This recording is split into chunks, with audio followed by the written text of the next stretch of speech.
අද මම කතා කරන්න හිතුවා ටිකක් වෙනස් විදිහේ ටොපික් එකක්. එලිජිබිලිටි. හරි? එලිජිබිලිටි දැන් ඇවිල්ලා ඇති. මේ ගැප් පීරියඩ් එක හරි නිකන් නාස්ති කළ යුතු නැහැ. දැන් අපි ගත්තාම භාෂාවක තියෙනවනේ එක එක අංග තියෙනවනේ. ඒකත් හොඳ ක්‍රමයක් තමයි වාට භාෂාව ඉම්ප්‍රූව් කරගන්න. හරි අපි යමු දෙවෙනි පොයින්ට් එකට. දෙවෙනි පොයින්ට් එකේ මට ඇත්තටම කතා කරන්න ඕනුනේ ජපානය ගැන තියෙන දැනුම වැඩි කරන්න. මේකේ වෙනස තේරුම් ගන්න. ජපන් භාෂාව ඉගෙන ගන්න. ජපන් භාෂාව පිළිබඳව වගේ තියෙන දැනුම වැඩි කරන්න. ඒක තමයි පළවෙනි පොයින්ට් එක මට කියන්න ඕනේ.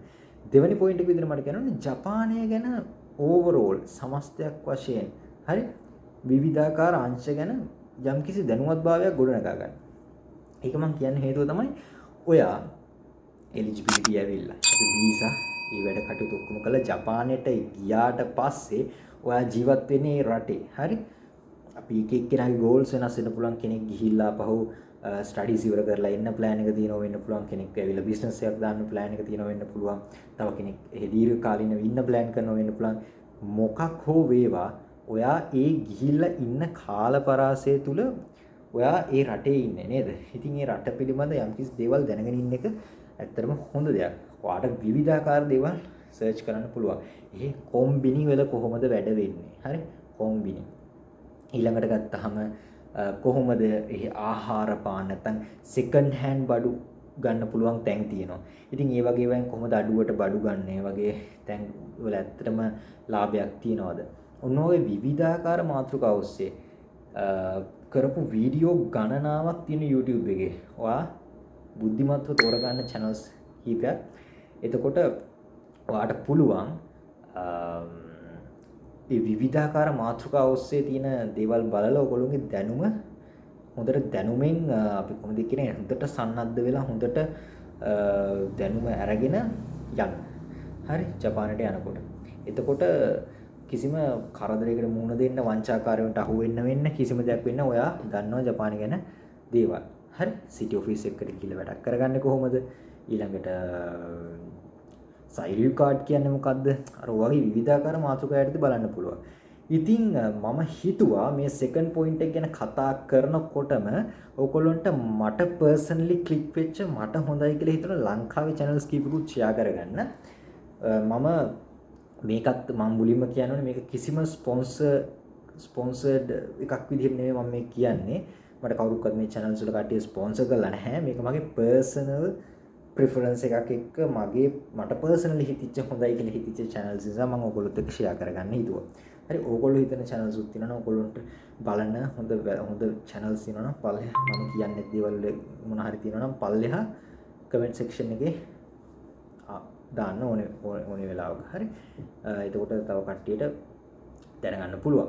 ඉතින් මම පර්සනලි කැමති channels තුනක් මම කියන්න. එකක් තමයි ඉෂාර R කියන channel එක. විවිධාකාර මාතෘකා ඔස්සේ විශේෂයෙන්ම වීසා සම්බන්ධව ඊළඟට ගත්තාම ස්ටුඩන්ට් වීසා ඊළඟට ඉමිග්‍රේෂන් කෝල් ඒ වගේ විවිධ ටොපික්ස් ඔස්සේ තව බොහෝමයක් ටොපික්ස් තියෙනවා. විද්වතුත් එක්ක කරපු කතා බහවල් භාෂාවන් කොහොමද හොඳින් ඉගෙන ගන්න වගේ එහෙම මාතෘකා ගොඩාක් ගැන කතා කරපු හොඳ YouTube channel එකක් කියලා එක මට හිතෙනවා. ඉතින් මේ channel එක check කරලා බලන්න. එකකින් ඔයගොල්ලන්ට ලොකු දෙයක් ඉගෙන ගන්න පුළුවන් වෙයි. ඊළඟට behind the shade කියලා channel එකක් තියෙනවා. මේක ඉෂාරාර channel එක බැලුවම ටිකක් පස්සේ කාලෙක ආරම්භ වෙච්ච එකක් තමයි behind the shade කියන්නේ. හැබැයි ඒකෙත් ඇත්තටම personally මට feel වුණා මේකෙත් හොඳ contents share වෙනවා. ගොඩක් හොඳ දේවල් දැනගන්න ඉගෙන ගන්න පුළුවන්. ඒ වගේම channel එකේ තියෙන contents enjoy කරන්නත් පුළුවන්. blogs වගේවත් යනවා සැරින් සැරේ. ඉතින් ඒ විදිහේ දේවලුත් ඔයාලට බලා ගන්න පුළුවන්. ඊට අමතරව තව තියෙනවා ජපාන් විස්තර කියලා channel එකක් මට හම්බුණා. යම් topics පිළිබඳව මම හොයනකොට ඒකත් ඇත්තටම හොඳ channel එකක්. මම මේ channel එකේ ඇත්තටම videos ගොඩාක්ම බලලා නැහැ. හැබැයි මම මේ බලපු දෙක තුන මට තේරුණා ඒ පුද්ගලයා යම්කිසි අවබෝධයක් ඇතුව කතා කරනවා වගේ කියලා මට තේරුණා.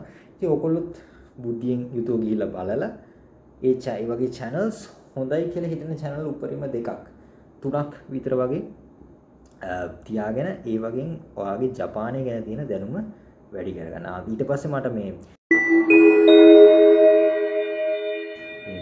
මෑතකදී හම්බුණා මේ හොඳ කියන්නේ ලේඩීස්ලා දෙන්නෙක් කරන channels දෙකක් හම්බුණා. එකක් තමයි Days of J කියන channel එක.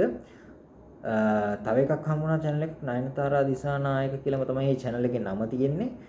එන්නේ channel එකත් ඇත්තටම හොඳට ඒ channel එකේ ඉන්න පුද්ගලයෝ ප්‍රසන්ට් කරලා ඒ කියන්නේ හොඳට කියන්න තියෙන දේවල් ටික ප්‍රසන්ට් කරලා පැහැදිලිව එක්ස්ප්ලেইন කරලා කියනවා කියලා මට හිතෙනවා.